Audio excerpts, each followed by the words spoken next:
Breaking a few moments ago, Microsoft announcing 6,400 layoffs, half of which will stem from its Xbox unit.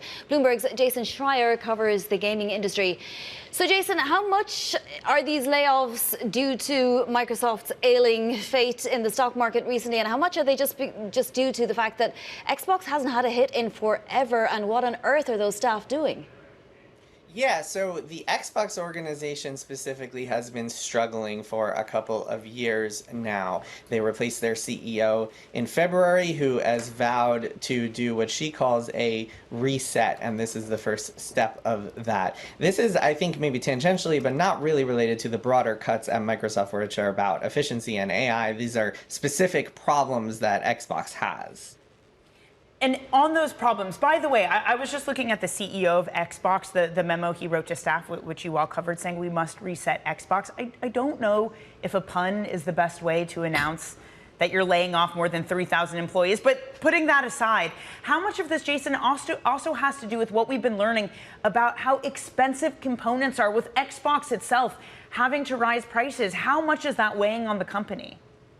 Yeah, it's definitely significant. Asha Sharma, the new CEO, she actually wrote in a memo a few weeks ago that Bloomberg reviewed that they're projecting that by 2027, the price of memory and of storage is going to be 5 times what it was in 2024 as a result of this chip crunch that is globally caused by these AI data centers and everybody needing the chips for that. So that is definitely significant. I mean, that is a 5x increase. That is a huge and so we've seen Xbox raise prices of their consoles in order to account for that, but they're still taking a big loss on every console. So that is definitely significant. I would say the biggest factor here is that Xbox grew way too much without seeing financial growth, grew too much in employees without seeing the financial growth that they were hoping would correspond with that.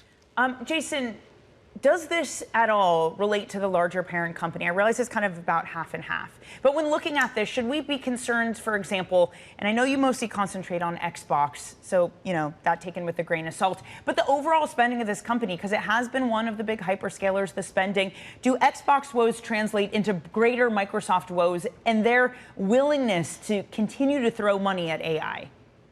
I don't think the two are related. Microsoft has a layoff every fiscal year. I think the part of this that is not Xbox is their kind of typical quote unquote efficiency, AI job cuts that they seem to do every early July. No, I think Xbox as an organization has its own struggles. You may recall that a few years ago they bought Activision Blizzard for $69 billion, an enormous amount of money that they've been spending to try to drive growth, and they just haven't seen that growth, which is one of the reasons we're seeing this new leadership regime take over and come in and do what they're calling this reset. So no, I don't think you can really extrapolate much about the broader Microsoft organization from this. And in fact, Xbox is saying that they are going to reinvest this money that they're cutting, these jobs that they're cutting. They're going to reinvest in content, in making bigger franchises like Fallout and others, Halo, Call of Duty, etc. So no, the answer is no. I don't think you can take much away as far as the Microsoft's broader goals. This is an Xbox specific issue.